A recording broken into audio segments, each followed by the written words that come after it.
Well, we'll go ahead and get started since it is 9:30 or 10:30 or 4:30, wherever you are in the world. Welcome, I'm Candace Kuby, and we're so excited to have our third webinar in the series today. The title of the webinar series is Post-Philosophies and the Doing of Inquiry. The first one was held in August 2020 with Iris van der Tuin and her postgraduate student, Amy Peckel, and the second one with Betty St. Pierre in September of this year. These webinars are now available to you on YouTube, so you can find them on the website. If you'd like to access them, it will take you directly to the YouTube site, and you can also subscribe to our YouTube channel to get updates when new ones are posted. So this is a free webinar series that's a year long in this virtual space on Zoom. We meet monthly on topics of post-qualitative inquiry and the doing of inquiry, inspired by a range of post-philosophies. Each session involves one or two international guests who have experiences with inquiry approaches, inspired by post-philosophies such as post-humanism, post-structuralism, affect theories, feminist new materialism, and post-colonialism, just to name a few. So as I said, I'm Candace Kuby, and I'm co-hosting this series with Viv Bozalek. This webinar series is made possible by a collaborative partnership between the University of Missouri System and the University of the Western Cape, or UWC, in Cape Town, South Africa.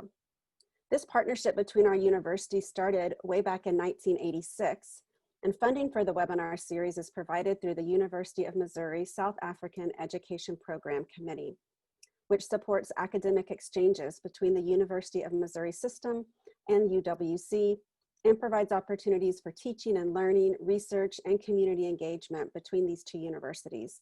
We are so grateful for our university's longtime collaboration and especially their support of this webinar series.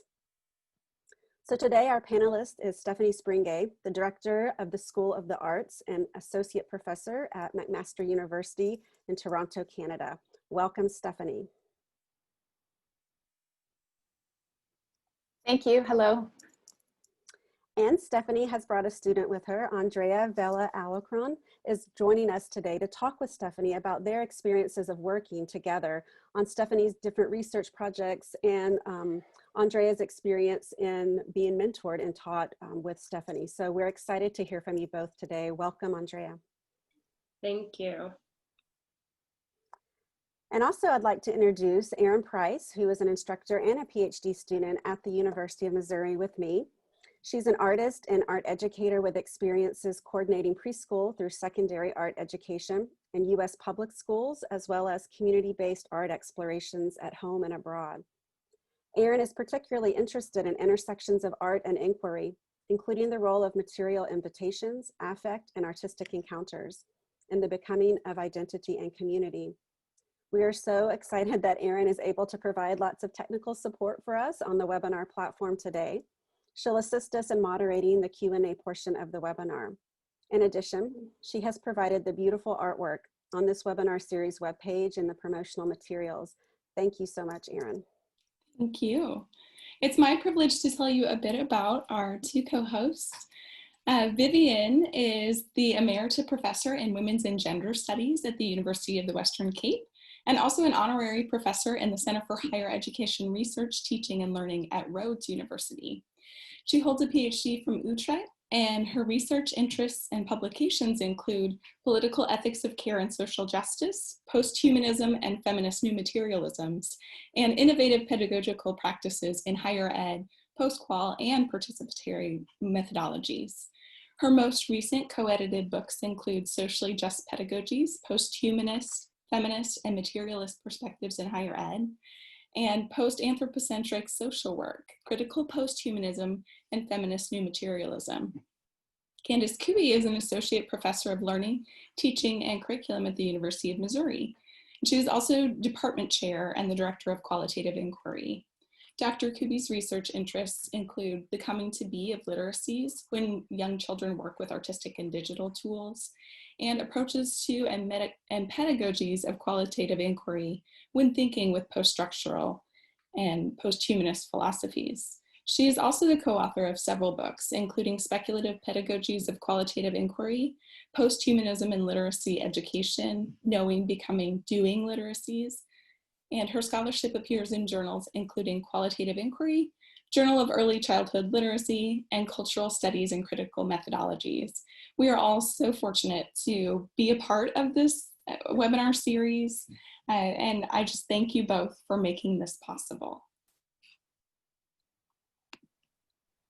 Thanks, Erin. So I'm going to give a little bit of overview about Zoom and the webinar platform, and then Viv will start us in conversation with Stephanie. So as you might have noticed, we're using the Zoom webinar platform instead of the meetings platform in order to allow for a larger number of people to attend. So that means only the host and panelists have the video and audio functions. We are recording this webinar for public viewing later on YouTube. The chat function, however, is open for all of you to connect with other attendees during the webinar. Feel free, if you haven't yet, to go ahead and introduce yourself in the chat. But you'll also notice the button at the bottom of your screen that says Q&A, and this is what we'll be using to help moderate the questions for the webinar today. By putting your questions in the Q&A icon or button, it will make it easier for us to moderate so that we're not scrolling through both the chats and the Q&A at the same time to try to locate questions.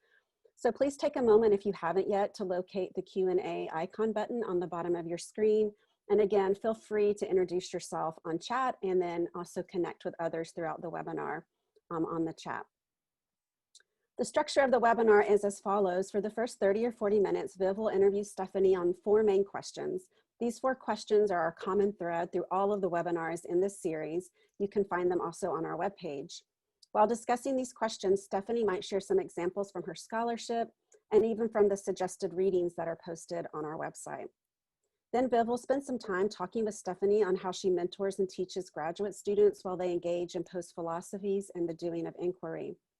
We really want this webinar series to open up spaces for conversations that aren't often discussed publicly on how to navigate the academy in the doing of inquiry. Then we've asked each panelist to invite a current or former students to dialogue with us for about 15 or 20 minutes on teaching, on learning, advising, and mentoring relationships while engaging in post-philosophies. Andrea will join us for this portion, and we want this webinar series to open up spaces for conversations with our faculty members as well as students. And we encourage you to ask questions of them, as they both will be able to answer questions about that relationship. Finally, we'll end our last 30 minutes or so moderating questions from the Q&A icon. So like Erin mentioned earlier before we started the webinar, feel free to populate your questions at any time in the Q&A button, and then we'll be able to start queuing them up for the portion of the webinar that we'll be asking these questions. So I think without any further ado, Viv, if you want to begin our conversation with Stephanie and Andrea. Thank you. I'd just like to give a brief introduction of Stephanie. We're very grateful to have you as our guest, Stephanie. Stephanie is a director of the School of the Arts and associate professor at McMaster University. She's a leading scholar of research creation with a focus on walking, affect, queer theory, and contemporary art as pedagogy. She directs the SSHRC-funded research creation project, The Pedagogical Impulse, which explores intersections between contemporary art and pedagogy.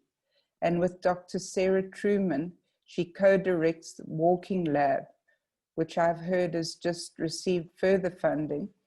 It's an international network of artists and scholars committed to critical approaches to walking methods. Many of us would know Stephanie and Trumi's book on walking methodologies. Additionally, she's a stream lead on an SSHRC partnership grant, Bodies in Translation, Activist Art, Technology and Access to Life. Other curational projects include the Artist Soup Kitchen, a 6-week performance project that explores food sovereignty, queer feminist solidarity, and the communal act of cooking and eating together. She's published widely on contemporary art, curriculum studies, and qualitative research methodologies. And she has a website where you can find her scholarship.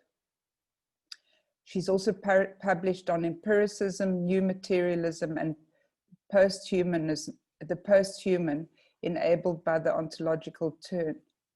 I must say I'm delighted to have this conversation with you today. I've been looking forward to it, Stephanie.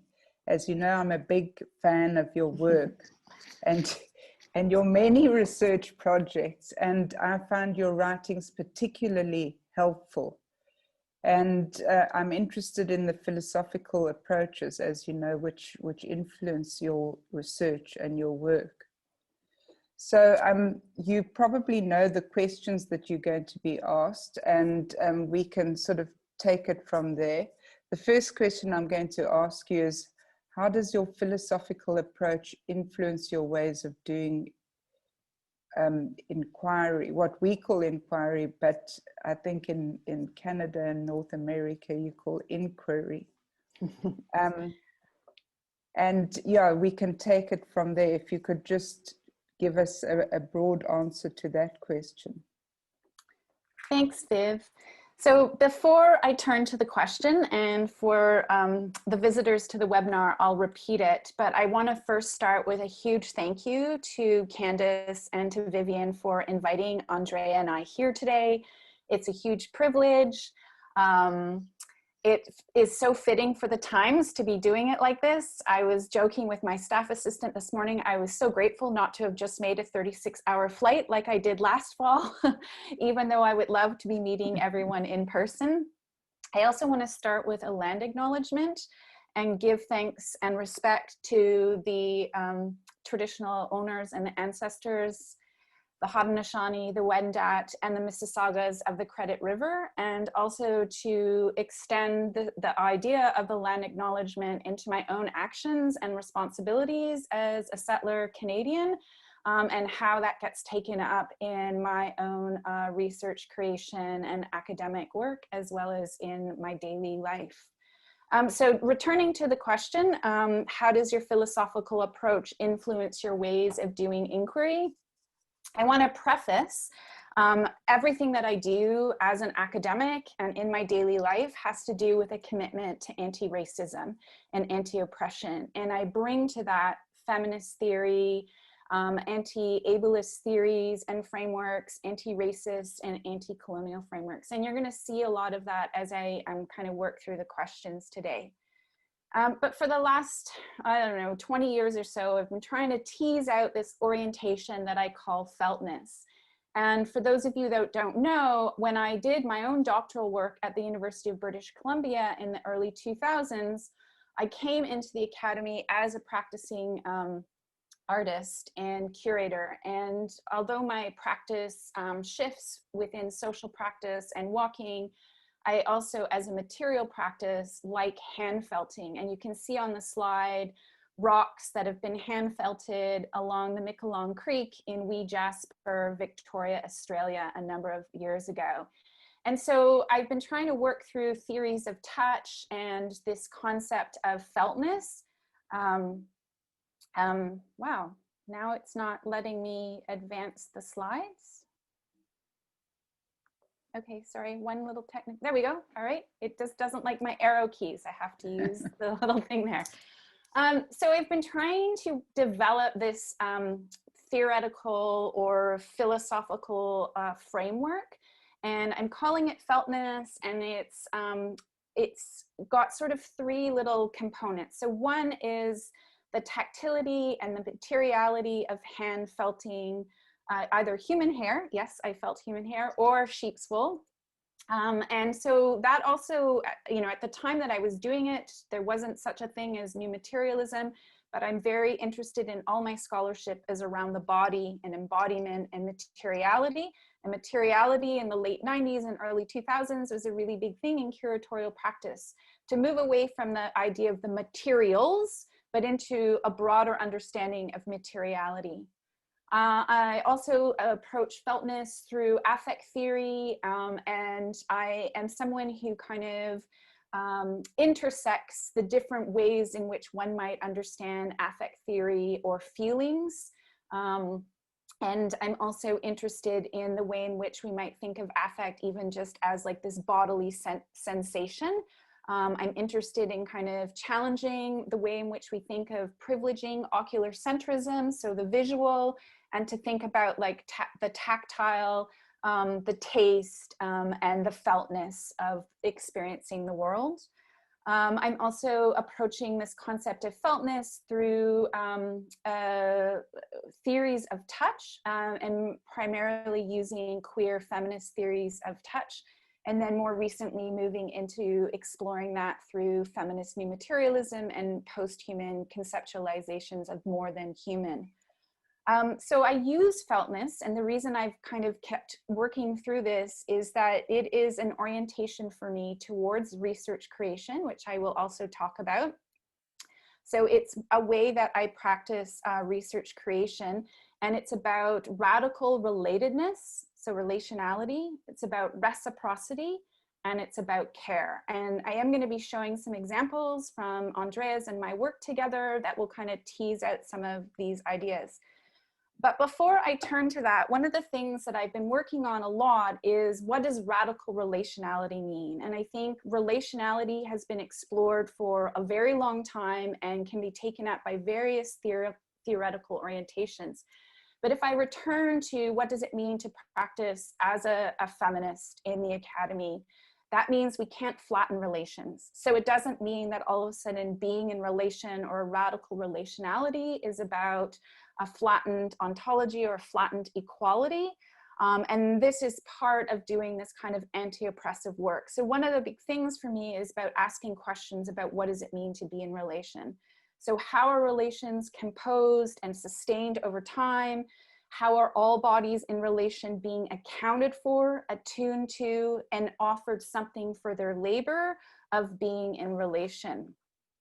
So in that sense, then opening this space of feltness or intimacy demands a kind of responsibility to the formations of relations.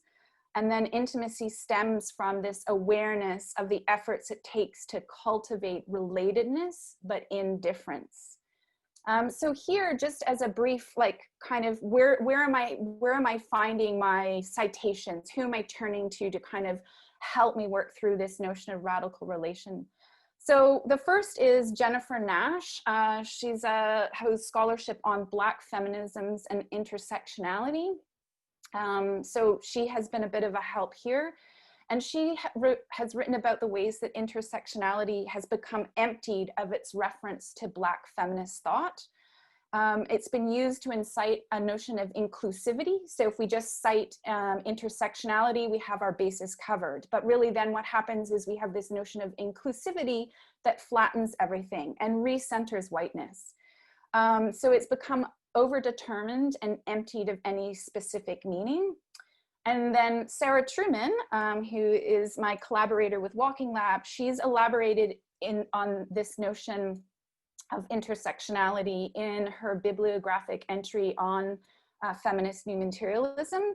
And she wrote, and I'm going to quote from her, "The relationship scholars build with concepts and research that they cite is part of a feminist praxis. In other words, it's not feminist new materialism to read a piece of data diffractively unless one also takes into account the diffractive production of intersectional politics." So in other words, as a feminist scholar and turning to these feminist theories, we have to constantly be accountable and responsible for difference. So for me, this notion of relationality that is at the heart of feltness and intimacy and my research creation practice means that I have to constantly attune to a kind of feminist politics and ethics. I'm going to kind of share some examples. So as was mentioned in the introduction, I am co-director of Walking Lab with Sarah Truman, and Sarah Truman is doing one of these webinars in the spring, so you can tune in and hear more about all of Trumi's fabulous work. And one of the ways that we've been thinking about this radical relatedness through walking is to approach the practice of walking through what we call oblique contours. And this means that the place where walking happens and the concepts activated on a walk need to materialize oblique relations.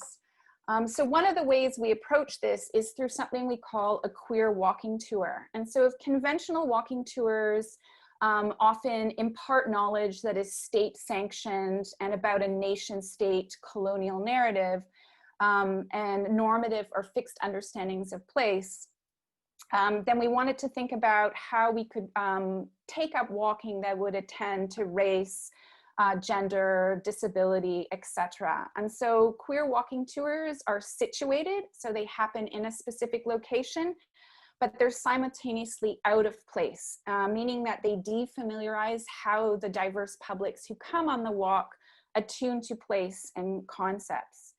So I'll give you an example. A year ago, when we could actually go out for a walk with 100 people, we organized a walk in Toronto in the financial district with Max Haven, who is a Canada Research Chair in Thunder Bay at Lakehead University. It was called The Bank, the Mine, the Colony, the Crime. And this was in the financial district, but it was really looking at the genocidal implicatedness of extractive economies. And the walking tour exposed the racialization of geology and its implications in ongoing slavery and genocide.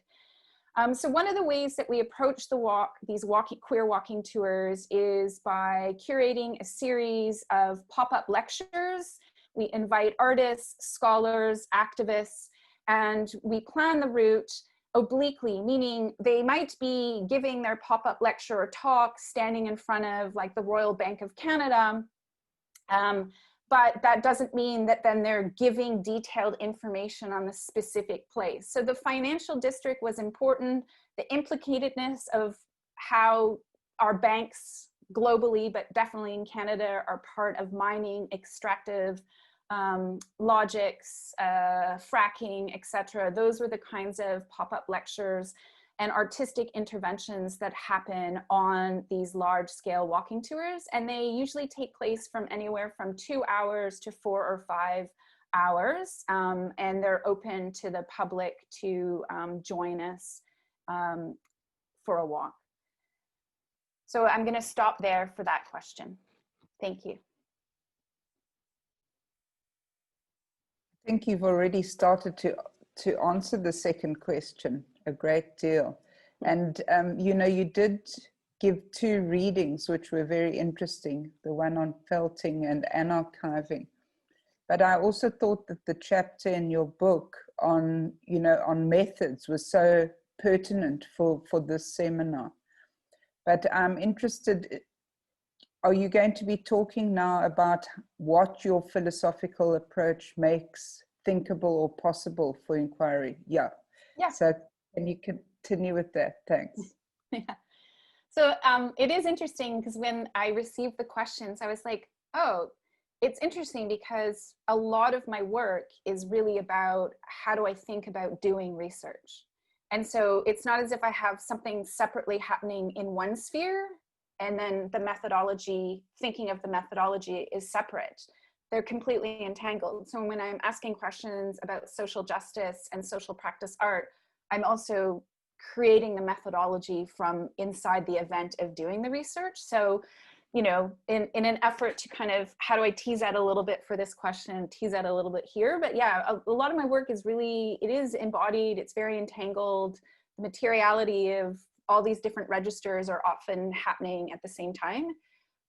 Just as like a little aside to that, I remember doing my doctoral research, which was a research creation project in a secondary school, an alternative secondary school in Vancouver, British Columbia. And I'd been in the school for many, many months.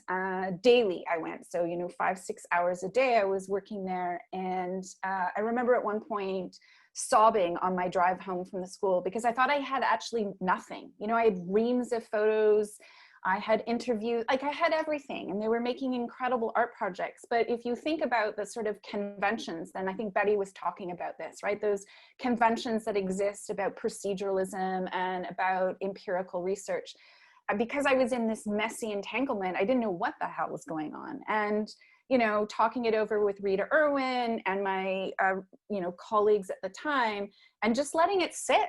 And it took, you know, I had to spend a year doing the research and then realizing that I was scripting my methodology at the same time, and the theory at the same time. Like nothing comes at different separate moments or different separate parts. And it doesn't have like a linear pathway, like where I started with the students in September and where I thought I'd be in December was not what was happening. And so letting that kind of not knowing and unknowability emerge is really kind of at the core.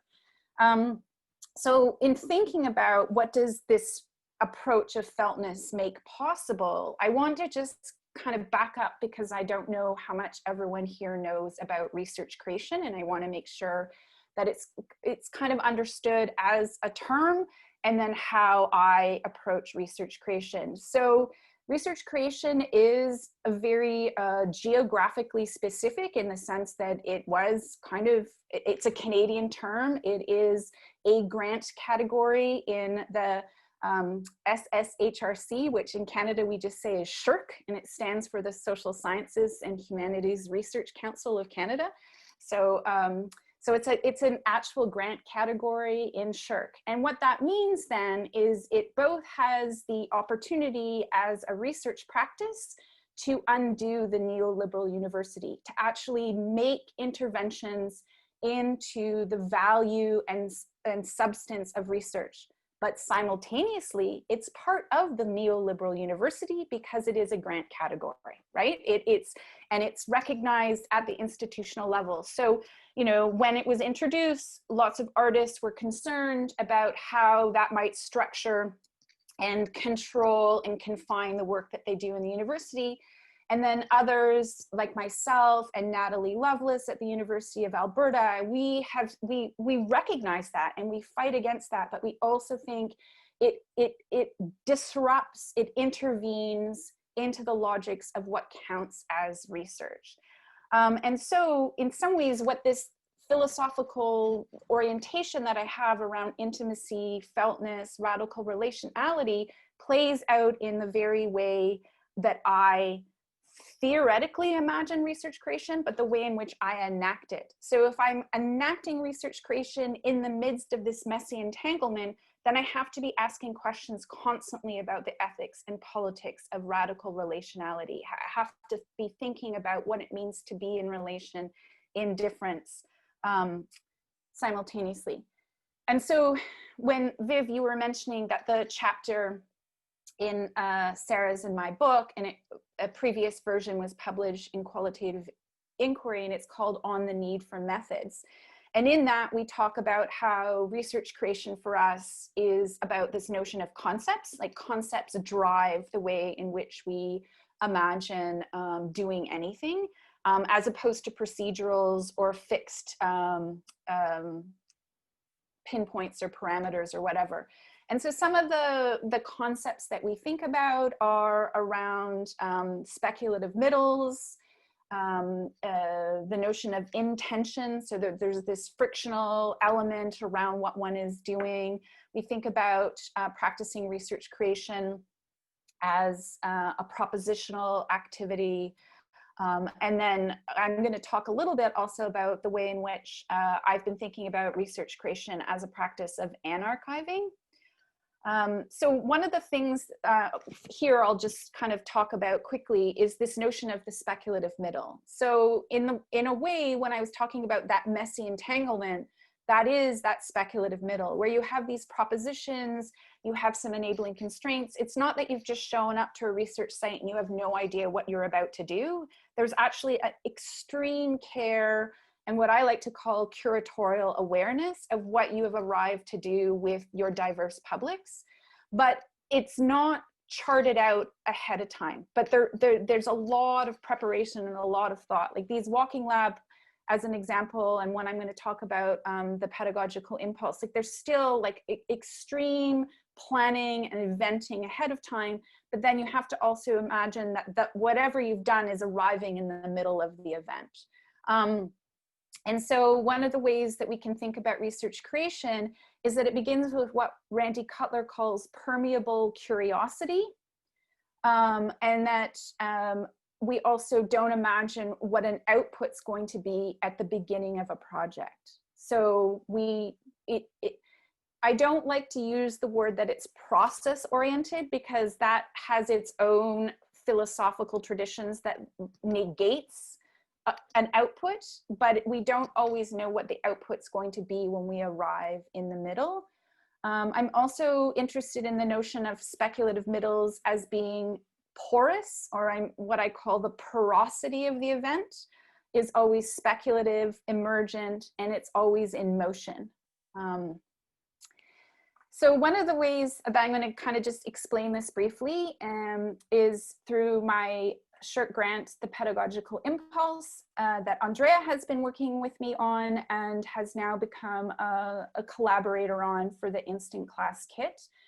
But this is an artist in residency that took place a number of years ago, and I'm going to be very brief, but it kind of helps answer that speculative middle. So there's something in the contemporary art world called the pedagogical turn in contemporary art practices.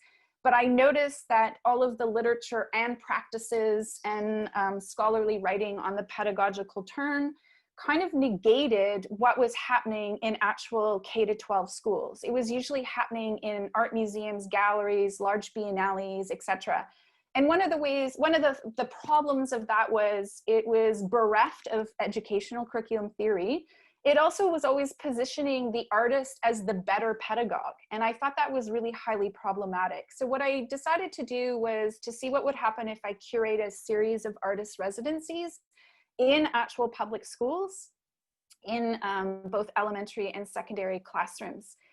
And these residencies were really different than the traditions of having an artist arrive in a school. So taking these theories of radical relatedness, the idea of speculative middles, and my commitment to research creation, this was not an artist working in a classroom to represent artistically the curriculum, but rather to actually tease out through a research creation process an inquiry into a potential curricular area. So one of the residencies resulted, so there's many little projects that happened over the 6 months, but it resulted in this final project called Ask Me Chocolates. And so it's a series of chocolate multiples that then could be circulated as an alter economy. On the backs of the packaging are the different narratives that the students have ascribed to the chocolate multiple that they made. And it was the starting point, or in the speculative middle, the little catalyst or enabling constraint was the teacher saying, I would like to do something around the grade 6 curriculum called Canada and its Trading Partners. Now she wanted us to maybe draw posters, and I was like, no, that's not what we're here to do. So it started with this activity where the students learned about the concept of value, like how do we arrive at value in the world, and how different kinds of values are globally assigned dependent on class, race, global positions of south, north, etc. It happened to be a winter in Canada that there was no snow.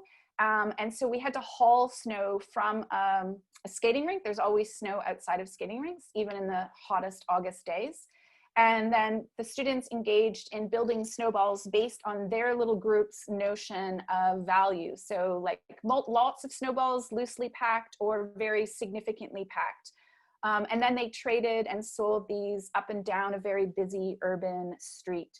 And so we went through all these series of, one of the images isn't showing up, so I apologize. We went through a series of different like micro research creation projects to then arrive at the chocolate multiples. And here they are in the staff room at the school. We've taken over and we're pouring into the molds that the students have made. So here you can see each of the students made a mold that is related to the 6-month exploration, of which it like looked at trade, artist multiples, concepts of circulation, but where we sort of finally landed with the students was around investigating the different ways in which the chocolate industry can operate. So a horizontal trade like Cadbury, and they visited a Cadbury factory, and then they went to the activist Chocolate Soul in Toronto, where they learned about chocolate being using a hand processor and a bicycle, etc., to process chocolate. So a vertical or laterally traded social justice chocolate.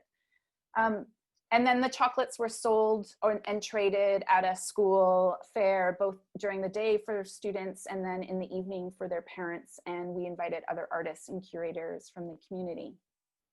So I didn't add images, but one of the ways in which the speculative middle emerges really quite differently is that another grade 6 teacher in the city of Toronto came to the community event and was so enamored by what had happened over the 6 months, asked if he could join the research project. So we met, etc. And we did end up doing a residency with him, but it was interesting because, as is, I think, the normal conditions of most elementary classrooms, he thought he was going to get the same project. And all he got was that same starting point was, okay, well, we can start with the concept of trade. But because of who the students are, and it was the same artist, but it's a different neighborhood, different, so situatedness, the speculative middle was different. Other than the snowball sales, the project went in a completely different direction. And it ended up being a repurposing of funeral flowers into bouquets that were then called abject awards. And I'm not going to go into detail. You can read or check out the website. I've published about both of these projects before. But that really is like this notion of the radical relatedness. Like, how does this like emerge coextensively so that the students I see as co-researchers alongside the artists and my research team, but they're also co-artists. So it's trying to, again, not flatten a hierarchy. We always understand issues of power and collaboration and collectivity, age, race, etc. But trying to kind of think about not this like horizontal way of doing work, but kind of like, what does it mean to do it through feltness, through this materiality, and through these speculative middles and ethics and politics. Is that the second question? Sure. Yeah. I spied that you were going to go onto the instant class kit, and I'm excited about that because I've experienced that myself. But I just wondered if you're also going to go onto propositions, because I think, you know, not everyone sort of understands what a proposition is, and it's very related to the speculative middle and what you've been talking about. Sure. So the third question is about your perspectives on methodologies and methods. And I mean, it's also a very false question now because you've been talking about this all along. But it's a prompt for the instant class. Let's go on to it. So I'll first think through with you the notion of propositions. And here, Sarah and I draw primarily on Whitehead's notion of proposition, and then Erin Manning's work as well. And the idea with propositions is that, as I was mentioning before, this is, so in the 1970s, there was a moment in art education inspired by a scholar named Lowenfeld, etc. And it was very this child-centered moment, material-centered moment, where literally an art teacher would dump a bunch of supplies on a table and see what children made. And there's times where one might find that interesting, right? To see where children's curiosity goes, how can they interpret materials, etc. But at the same time, it suggests like an anything goes, with no literacy, no orientation to contemporary art practices, no understanding of how materials actually do get manipulated, etc. So that if you have an understanding of something, you could then invert it or change it or make it defamiliar. So the proposition really is about the same thing as those enabling constraints. Like, it means showing up in the speculative middle with a lot of preparation, knowing that that preparation could go in any way. One of the ways I can often, Sarah and I talk about this, is that there's so much more work put into doing this kind of practice than the conventional, like, I'm going to go and ask like 6 interviews, transcribe them, and then use grounded theory and then figure it out, right? Like I have like so many contingent plans depending on how things are going to go. And then if you're say in a school, like we were with those residencies, like seriously every day, then like you're planning constantly and you're planning in the midst of being with kids. You know, if you're a teacher, it's kind of like teaching, which is why for me, like the notion of contemporary art, socially engaged practice, research creation methodologies, and how I understand pedagogy are like very much like, you know, I could say at one point I'm talking about pedagogy, but I would use the same theories that I might use to talk about research creation. So sometimes I might draw on different theorists to construct an argument, but really for me, they're very, very entwined. And so here's like one of my favorite propositions, and it comes from Erin Manning, and it's like, take thought for a walk. So it is an instruction, right? It's telling you, it's activating something, but you can imagine if you gave that proposition to a group of 20 people, and you had maybe given them some kind of like micro lesson on something, or had a discussion, or you had a concept that you were also working with, how each person might take that up very, very differently. So propositions versus an instruction, although I don't really like to like pit it like this, it's about like, they're more conceptually driven, and they enable something without directing that everyone's going to do the same thing. So like one of the ways I could think about this is, in an elementary classroom, conventionally in Canada, right around now, we've just celebrated Canadian Thanksgiving and we're heading into Halloween. The artwork that is getting made is 35 students are getting the same piece of construction paper and the same pieces of tissue paper, and they're making the exact same thing that was already made by the teacher as an example to go on the wall. And I'm not critiquing that kind of practice, because there's a necessity for that if you don't have an art background and you're teaching 35 students. And right now with social distancing, like that's, you know, you've only got a desk, kids can't move around and do this kind of social practice work. But as an example of how propositions open up some other kind of inquiry and some other kind of middling, as you know, Erin and I might call it, like another kind of worldling. So moving from that into then talking about how propositions and speculative middles and research creation activated this project. So I got a second SSHRC grant after the class, the school-based residencies, because I had further questions around social practice work and pedagogy. And this time I wanted to focus on post-secondary, so higher ed, as opposed to K-12 education. And one of the things that I had become interested in was a group of artists called Flexus. And I don't have time to really go into it, but basically I was spending a lot of time with my research team in Flexus Archives. And Flexus is a group of artists. They're international, but they were very predominant and did a lot of work in Canada and the US, 1960s and 1970s.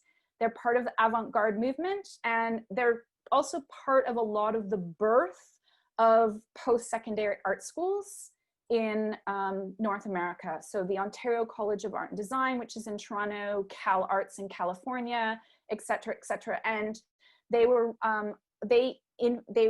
their own art and aesthetics was infused with pedagogy. So they didn't see a separation between art and life, nor art and pedagogy. So that was where why I was interested in researching the archive. And when I wrote the grant saying, I'm interested in this archive and figuring what this archive will tell me about radical pedagogy of the 1960s. And what I realized was that what it basically told me was the archive was incomplete. The archive was poorly archived because these kinds of materials were never valued in the larger art historical discourse. The archive was still dominated by white male artists and a particular heteronormativity and misogyny. And I found a few things in the archive that were really fun and playful and curious or bizarre, but I really wasn't sure what was I, as a feminist scholar today, interested in research creation and social justice pedagogy, going to do with this archive. So I had to switch, and this is what I think research creation or these kind of philosophical post-qual things make us do, is the question had to change. And so the question had to be not what does the archive tell me, but how do I want the archive to function now, right? So it's this doing of inquiry, like it's shifting it from historical, then put it on display in a contemporary art exhibition and it will do very little, or how can I move the archive into an action that makes sense now? So my research team and I came up with this idea of this instant class kit. There's 4 kits actually, and we commissioned 14 contemporary artists from North America to contribute 4 artist multiples. So it also links back to the way the multiples kind of came up in one of the residencies, and multiples and kits are something that the Flexus artists were also involved in. So there's all these kinds of connections and threads. So I'll just share a couple examples. So Anthea Black contributed the Keep Queering the syllabus and the handbooks supporting queer and trans students in art and design education. Josh McPhee, who runs Just Seeds, we curated a selection of posters. There's over 100 posters in the Celebrate People's History, and we selected a dozen. And these are the posters explore historical moments, mostly in the US, that would often be left out of history or social studies curriculum. This is from the People's Kitchen Collective. It's called Kitchen Remedies, and it invites participants to bring stories, traditions, and wisdom of their elders and ancestors into the kitchen. These are small pouches and they have food ingredients. And so here again, it's activating that materiality, the multisensory. So you smell inside the pouch, and then that puts your own individual and collective memories to work. And the collective themselves, the People's Kitchen Collective, seeks remedies from everything from upset stomachs to the patriarchy. And they always love to say, because we all know they're kind of connected. And so it's about ingredients holding stories of resilience. This is by Cyrus Ware. It's called Activist Love Letters.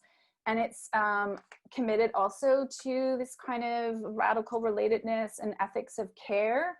It's about how do we think about people's role in sustaining activism and a movement and supporting communities. And then another piece that's in there is by Indigenous artist Tanya Willard. It's called the Bush Manifesto. The Bush Manifesto was written by Tanya Willard and Peter Morin prior to this piece being contributed, but then she etched it onto this piece of live birch bark. And it talks about land pedagogy, land-based aesthetics, land-based art and curatorial projects. And so again, it kind of recenters that notion of feltness and intimacy through stewardship and decolonization, and then it centers Indigenous knowledges and creative land practices. So just in closing this,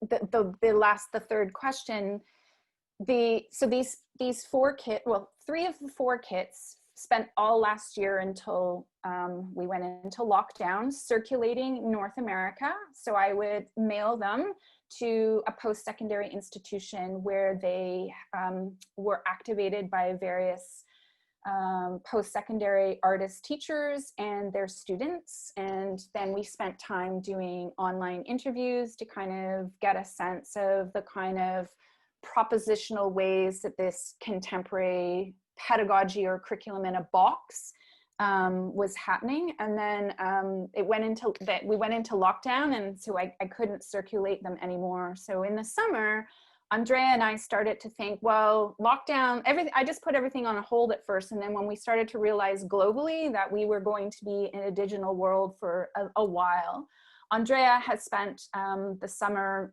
thinking of ways that we could activate the kit digitally. It loses the tactility that we wanted of like unboxing the kit and handling the objects, but she has spent the summer, and we're probably going live within the next month or so, creating open-ended propositional online workshops, or we could even call them scores, for various items in the kit, and they'll be available on the website. So if you are an instructor and you wanted to use an item or two from the kit and do a workshop or, you know, a curricular plan, they're very open. They could probably even be, you know, integrated together, mashed together. But so we've been working on this for the last few months, and it's all Andrea's work. So thank you. So I hope that helps with the third question. Wow. Wow. Thanks so much for that explanation of propositions. I think it was so clear. And I know that many people, have I frozen? No, I just turned off my screen share. I don't need the PowerPoint anymore. Sorry about that. No, I know that a lot of people who are present here are very interested in the notion of propositions, and you just gave a wonderful explanation. Oh, thanks. And also the instant class kit, it's so powerful. You know, as you say, it's a tactile thing, and it was both fun and, you know, creating a lot of thinking and awareness of you know, many issues. So it will be interesting to see how it works online, and, you know, whether it can have the same effect. Well, obviously it won't have the same effect, but, you know, how it plays out and how it travels as well. Yeah. So the final question that I'm going to ask you is about your supervision. I know that you've supervised many students, Stephanie, and I'm wondering if it is a difficulty in your universities where you work to do post-philosophy, as it is here in South Africa and in other contexts. And so what is it that supports you in doing this work? So I'm going to keep this answer quite short so that we could turn it over to Andrea, who could talk about it. So I arrived to do graduate work in 2000 at a time when art space research was exploding. It was before we even had research creation. University of British Columbia under Rita Irwin was sort of a hotbed of activity, and I was very fortunate to be in an institution that I wouldn't say the whole institution valued art-based work, but the Faculty of Education and that particular program was a place that we were inventing it, like we were trying to think about it. And so I had the permission at that time to do some of the most radical work for my master's and my dissertation. And it gave me a really great both theoretical grounding as well as practice. And it's changed and evolved from what I did at UBC to my own kind of thing.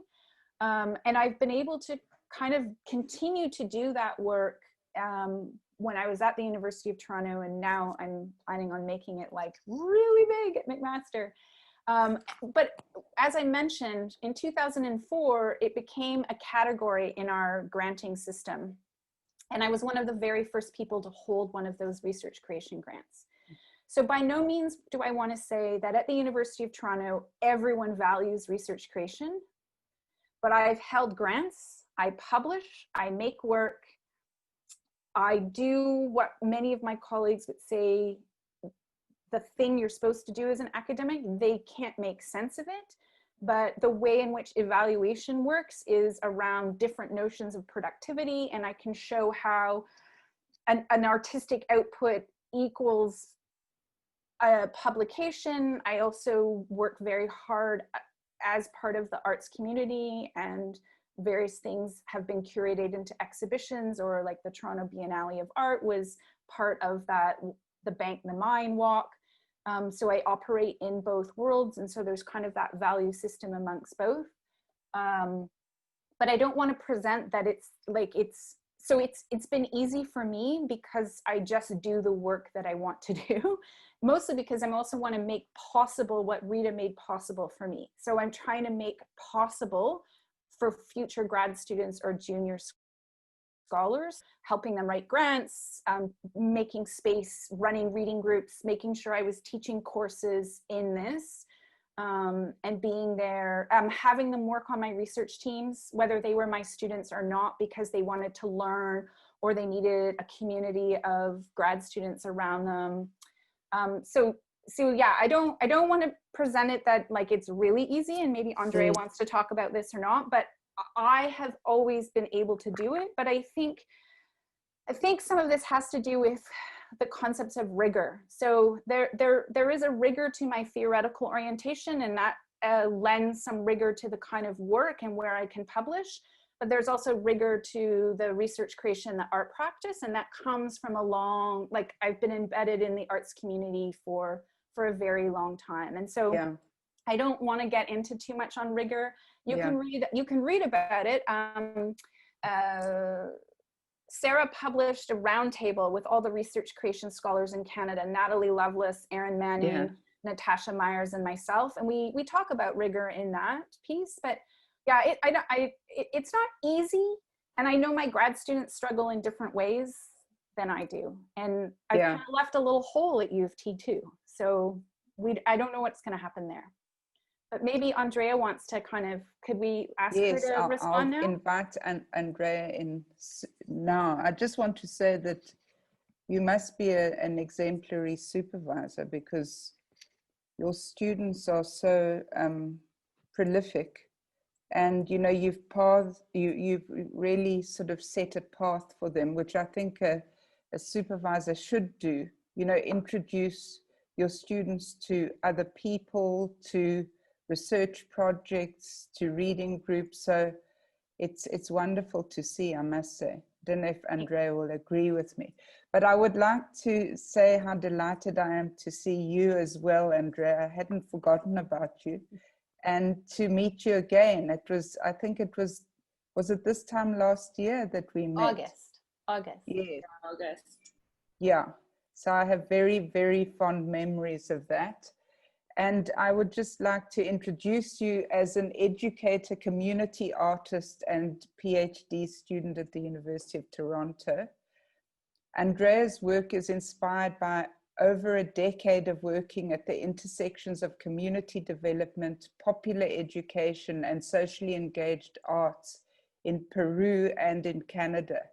From participatory documentary to collaborative installations, her work is driven by a desire to engage with communities seeking social justice, and her research interests lie in the crossings of contemporary art and relational encounters through pedagogies of solidarity. So it's no wonder that you and Stephanie are working together, because you have so much in common. But I'd like to ask you, because I see that also time is running on, what your experience of working with Stephanie has been like, and if you could speak a little bit about your work, the work that you've been doing, would be great. Thank you, Viv. I also remember you very fondly. I'm really happy to be here with all of you. So working with Stephanie, it's, I like to think also that I've been brought to her work as a speculative middle. I started at U of T without really knowing whom I wanted to work with, and then suddenly her name popped up many times, and so I was like, let's follow this lead. And I was really glad that I followed the lead. And one of the main things that being supervised by Stephanie is that you get to see an ethics of care in practice, because you hear a lot about an ethics of care and like solidarity and reciprocity, and many professors are talking about it. By practicing with your students, it's a different way. It's not always so available, because everyone in the university is so busy that you kind of forget about how to practice that. And so in that sense, I think that in our research group, we've always been kind of rethinking on how to engage with others and how to establish our relationships in ways that foreground reciprocity. So like Stephanie was saying, she's not only teaching us in the research group theory or like kind of introducing us to new things, but we also act as a support group where if we have to write a piece for a journal or something for the research that we are doing, we do it not necessarily with expectations of productivity in academia, but with expectations of how our bodies, how ourselves are feeling in that moment, and what can we produce, and what are we able to do in a particular moment, taking in considerations financial constraints, mental health constraints. So for me, that was very important, because I was back into academia after 10 years, and just the pace of it was so much to handle, especially in a different language, that when I came into this group, just talking about what you can give at that particular time to contribute to the research was really important, and very important as an understanding of, oh, this is what it means to care for somebody, to care for your student, to care for your student to be invested in the research and the potentials that the student can have. So that was one of the first things of supervision. Also, that you knew that I know that it's really hard for academics to be available for their students at all times. They also have all of these pressures, but Stephanie made sure to provide us with that availability, not only with concerns towards the research, but with our own projects. And so I think that was very important for all of us in the research group, to know that those availabilities were there. And then in questions of reciprocity, something that we were always talking about was this share of credit. She's a senior scholar, and so what does it mean to write together, and how we share the reputation of an outcome, and so I had a previous experience with another professor who, I did all the research, and then this professor used the research and published an article, and then just thanked me at the end. I was never aware that the article was published. I was never aware of any of that, and I understand why she did it, but in my experience working with Stephanie, it's it will take longer, but we're gonna co-write this together. I will have to explain you all of this other theory, and it will take probably a year, which is what it took us. But we will take the time for both of us to learn from each other. And so that was really important for me, and the ways that also now that I am a collaborator of the Instant Class Kit, and not only participating in research. So that share of leadership, that sharing of credit, I think it is very important as an ethics of care within academia. And then I guess in terms of supervision, I was also struggling a lot with speculative middles and what it meant.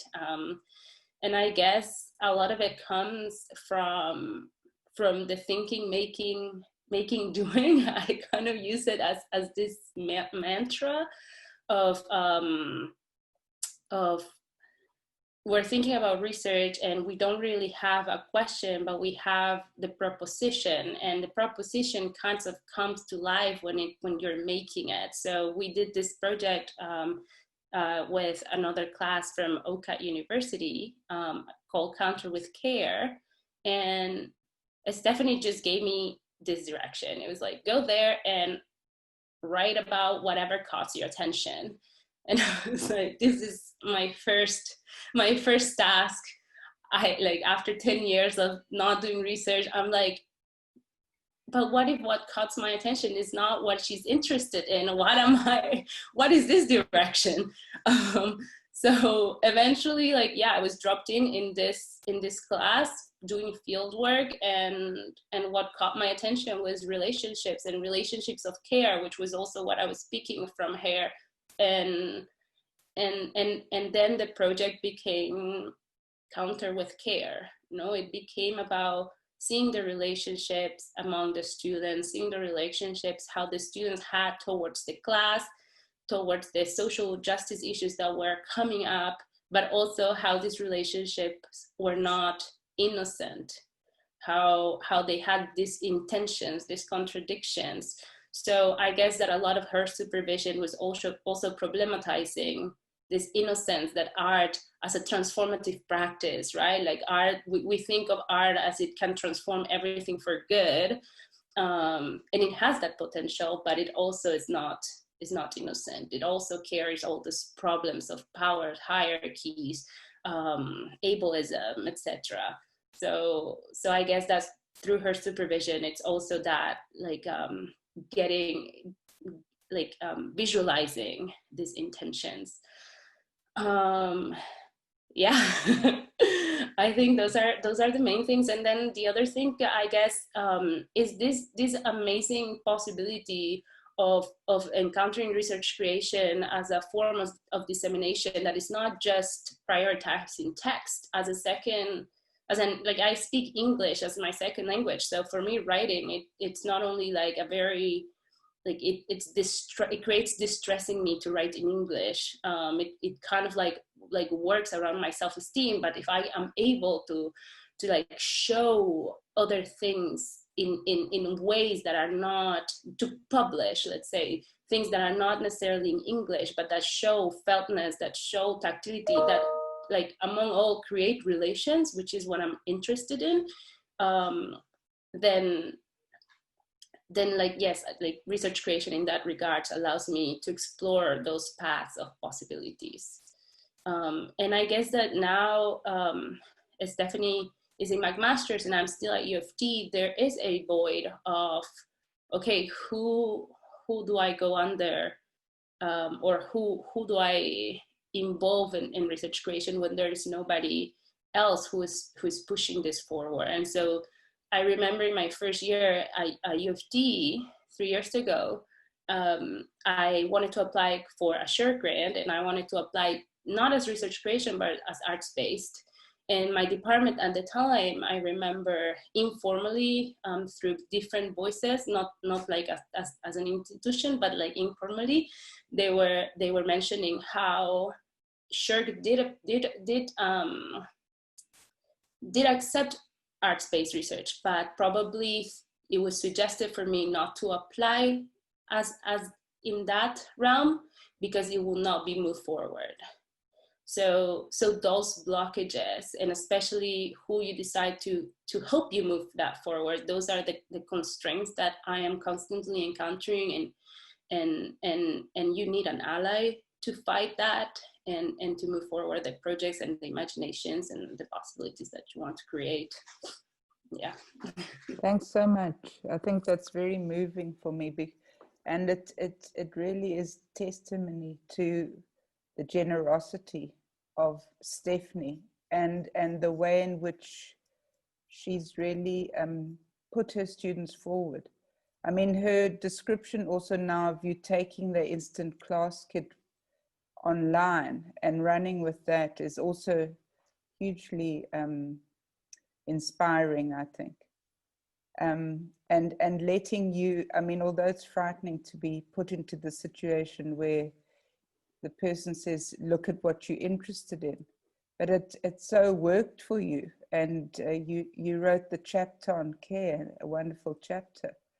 So yeah, it's been very inspiring.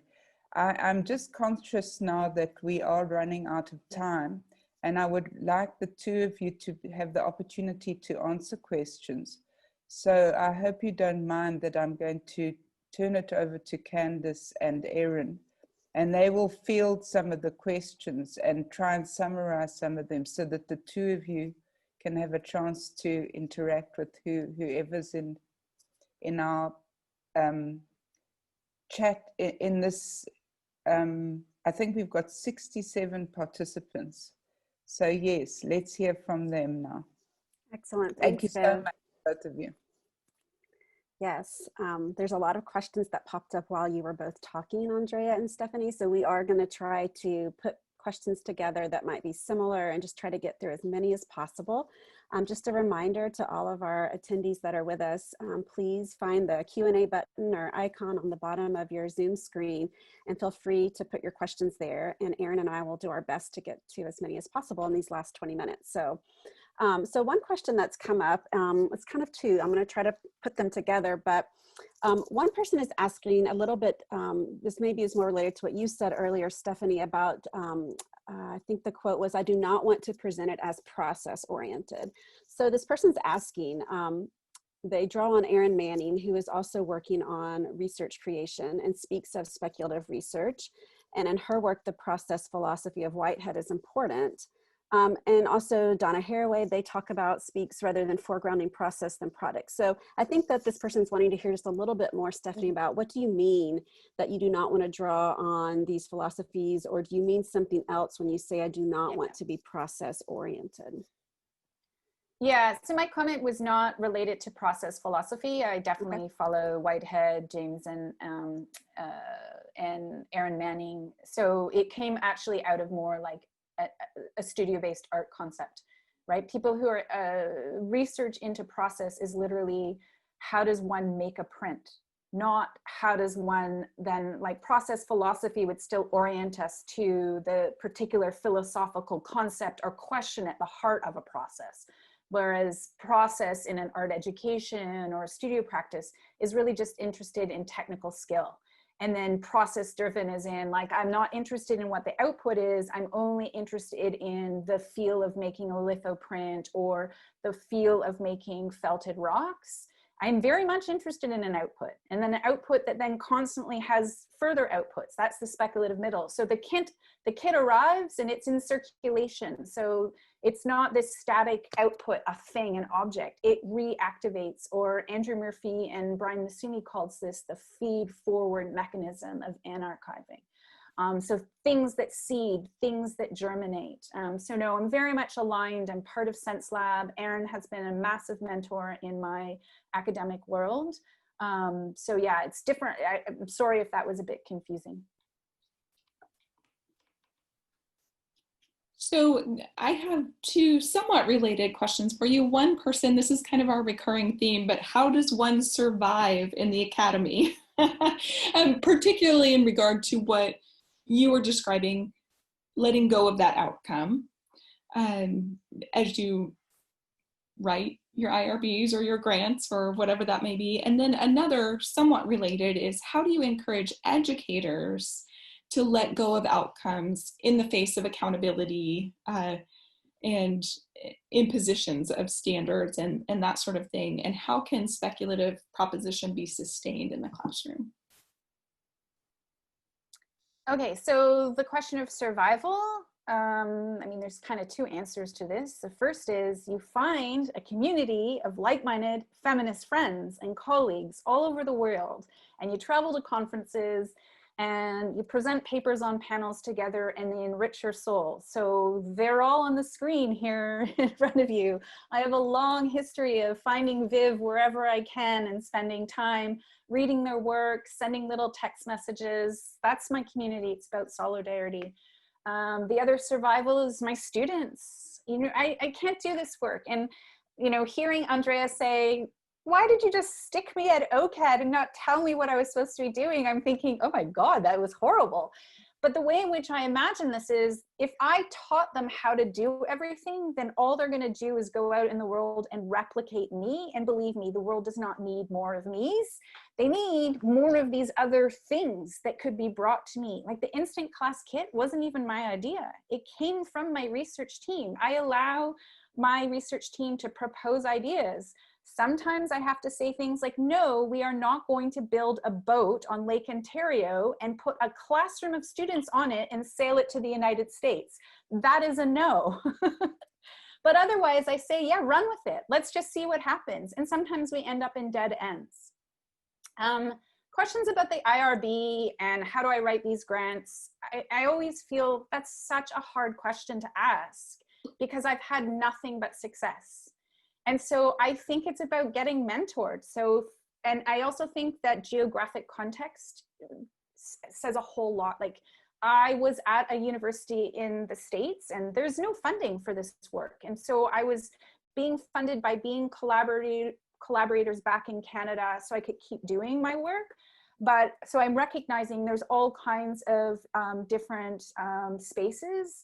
IRB is very different. The ethics around the Research Ethics Board in Canada is far more open and allowable, but I've also learned some tricks, right? So, you know, I've been working with my new faculty at McMaster University. Like, I've come there in the capacity of a director with this you know, more senior position on research creation. And I didn't write a grant this year. I helped my faculty write their grants, and I've learned the language. This is not a time to be flowery. I don't talk about feltness in my grants. I talk about all kinds of other things. I still talk about new materialism because I have to say, you know, I can't lie about what my orientation is, but it's not a time to get fancy. It's not a time for jargon. It's a time for, this is what it is that I will do.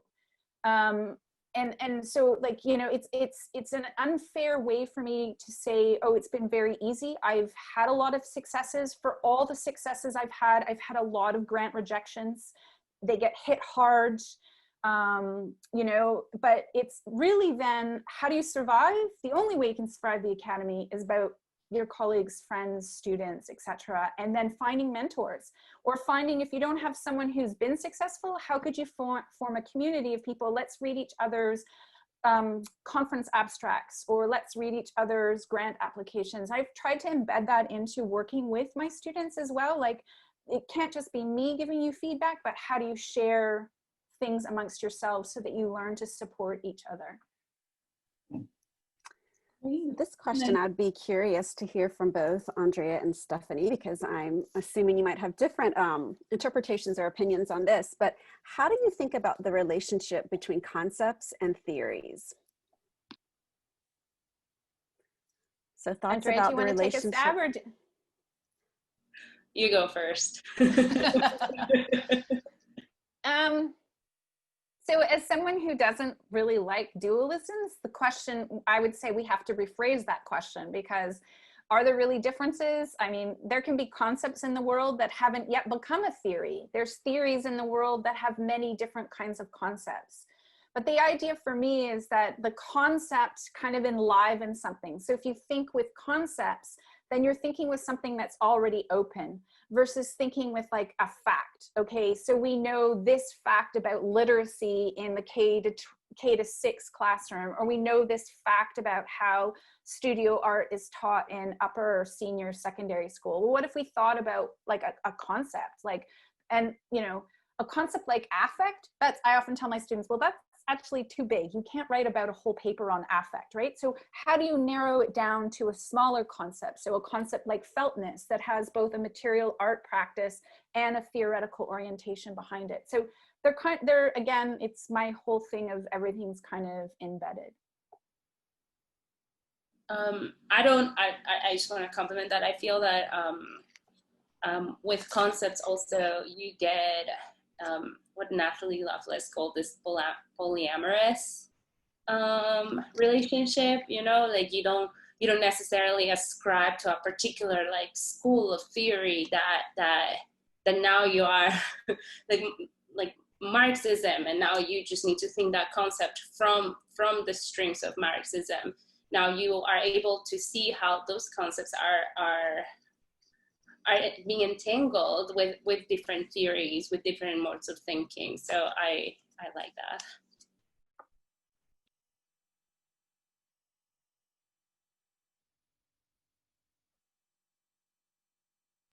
Another question that we had dealt with, and I think you spoke to this a bit when you talked about what Andrea has been doing, but is it possible to encourage speculative middles in cyberspace?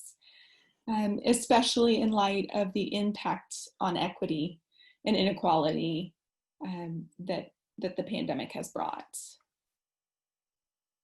So Sid, thank you. So nice to see Sadiq here. So I don't know if I have an absolute yes or no for this answer. Andrea and I have designed a series of 4 workshops that we're doing for a contemporary art gallery in Hamilton. And just by the way, McMaster University is not in Toronto, it's in Hamilton. It's a city an hour away. So we are about to launch those next week. I'm also running a series of consulting workshops for Natalie Lovelace's research creation, Speculative Energy Futures next week. So how to do the kit, how to create these speculative middles in an online space. So we're going to be testing out some of the work that Andrea has been doing. But in terms of equity, so yeah, there's an equity issue as to who has internet access, who has access to Zoom, etc., has been at the forefront of like becoming a new director of a university that is 100% online, and Toronto's just been rolled back into very, lockdown with just some permissions again. And so for, I'm very conscious of closed captioning, using the chat function, thinking about equity in terms of access and ability. I think the webinar is one way. I don't know if you close caption them, but then there's access for people. So recording and putting things on YouTube, which I've also done as a director for public lectures that have come out. Mandating, and it's a university-wide mandate. If anyone pre-records anything at the university for their classes, everything has to be captioned. We've quickly thought about ways in which we can increase accessibility for online platforms, getting students who need that, etc. So, I mean, yeah, I don't have great answers. I do think you can create a speculative middle, and I mean, we're going to be testing this out. I do think you can arrive with a group of people, but I think how access plays out has changed. And so I think I might have a better sense of that in a few months to talk about it. And then Andrea and I will be constantly meeting and checking in what we can do better in between these live online events. So our next question is asking for the two of you to talk a little bit about what you see the difference between research creation and arts-based research. So Andrea, I don't know if you want to start this one and how you conceptualize or think about those. Are they different to you? Are they the same? Do they overlap? So research creation and arts-based research. I don't know. I remember when I took a course with Stephanie, there was this reading that kind of explained the differences between the different researches, the arts-based research, research creation, etc. I am blank right now. I know research, to be honest. That's an okay place to be too, right? I know what I take from research creation is more like this speculation. I feel like arts-based research sometimes it comes with this already, what Stephanie was mentioning earlier, already this idea of what the outcome, the product is going to be. If we I want to do like an installation and I want to work with this particular group. Well, research creation allows you more that chance, indeterminacy, speculation to see, okay, this is not going the way that I want it to be going, and what is a collaboration kind of unraveling, what kind of possibilities now are there. I think research creation more, it's like it drives you rather than you drive the research, something like that. I'll just add, because I think Andrea's answer was great, and the publication was by Natalie Lovelace. Natalie references in her book. It's, now I'm blanking on the author, but I also take up these 4 categories of how to do arts-based or research creation in a recent article I wrote for a special issue of QI that David Carlson special edited on post-qualitative work. So I guess the thing is that it's the hyphenation, right? So there's equal weight on research as there is on creation. And I'm not always convinced that with art-based research there is. There's often a qualitative research activity followed by creating an output in a in a creative medium as part of knowledge mobilization or dissemination. And this isn't a value. Both are, you have to think about who you're working with and what suits the kind of audiences you're communicating to.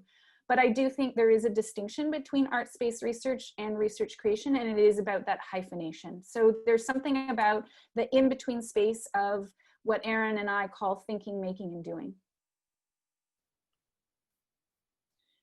So related to that, there was a request that you say more about the relationship between the researcher and the researched. And specifically, how do you promote collaborative, participant-centered research without notions such as giving people voice or speaking for them? I never use the word researched. No one's researched. I don't research people. I create research events with diverse publics, and in the same way that I threw Andrea into that classroom, those students were thrown in, so was the teacher. We figured it out as we went along, what even the research project questions, things that were going to happen, events. So there's no researched and no researcher in those normative or conventional senses. At the same time, as a feminist researcher, as I mentioned in the very beginning, power is always present. I would never admit that it has been removed, right? So we have to be very careful that there's any notion that collaboration means we're all there for the same reason. I'm paid by the university. I have all this research grants. My grad students are like partially funded through my research grants, etc. I pay the artists, I pay the teachers, I acknowledge the students' contributions, whether it's through financial payment or other kinds of things that are brought into their schools or their classrooms. So that for me is part of collaboration, recognizing that I have and that then I need to share the what I have. And also it's about listening, right? So when Andrea got thrown in many cases, I'm just like, hey, here's an idea, go do this for a little while. And then she's like, but she'll come back with something. And then we say, oh, well, we need to read here. Let's go read this. Or then, and those readings might get shared with the students and the teacher in that post-secondary classroom. And so there's always this like kind of back and forth where it's more about ideation and inventing something than it is about a traditional research paradigm. So this is a question. I know that Andrea did type a text response to one person, but I want to make it public so all can hear as well. So the question that came up in the Q&A was this notion of multiples. And I know that Stephanie, you talked about that a little bit, were the chocolate multiples. So maybe Andrea, you can talk a little bit about how you responded to that question. And if Stephanie, if you want to add anything too about this notion of multiples.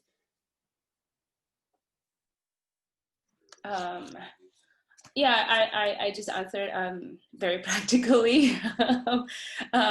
It's a series of identical objects that can be reproduced. So it's not that one of a kind genius like art piece necessarily that, I don't know. I find them that they are more like accessible, that they're meant to be activated and like touched and felt and like exchanged, etc. It has like, they can have a different value. So that's what the kit is.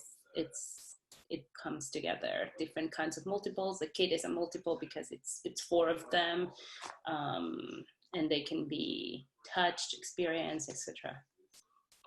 They came out in around the same time as Flexus, 1960s, the notion of an artist multiple. They form an alter economy. There's a long history of them in Canada. In Toronto, there's a gallery devoted to artist multiples.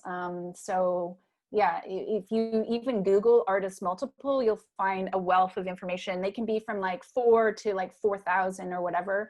They're usually handmade in terms of their reproduction, but with the advent of printing presses, and multiple might be something that's reproduced, but within a controlled amount.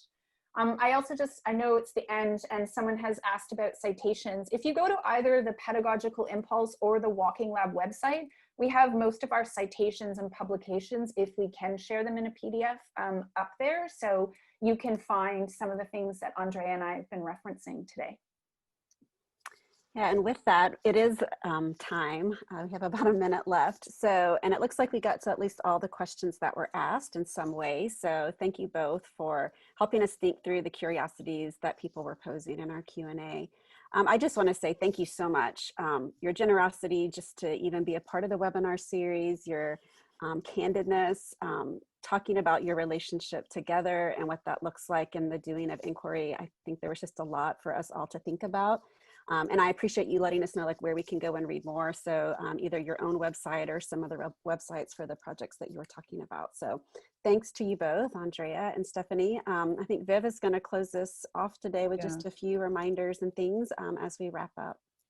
I also want to say thanks so much. It was wonderful. I enjoyed every minute of it. And I'm sure the attendees did too. We had about 80 people, I think, who came. And as Candace said, the webinar is recorded, and we'll post information on the webinar series webpage on how to access the YouTube. And I've told people you can also subscribe to our YouTube channel, and then you'll get updates when a new recording is posted. So just a reminder about our next webinar. It's going to be with Drs. Lisa Matsey and Alicia Jackson, and it's on November the 19th, 2020 at 9:30 a.m. CST or 4:30 p.m. Cape Town or 10:30 Toronto time. And we do put the suggested readings on the website, and you can also contact Erin if you want access to them. And you just need to Google the University of Missouri plus post Philosophies and the Doing of Inquiry webinar series to find out more. And if you have any issues, Erin is very good at responding to those, and you'll find her email there. So thanks to all of you so much for joining us today. Now we can go and have a drink, those of us who live in the Southern Hemisphere. Both of you, and to Erin, thank you so much. It was great. Welcome. You're welcome. Wonderful. Thank you. Thanks. Bye. Bye-bye. Bye-bye. Take care.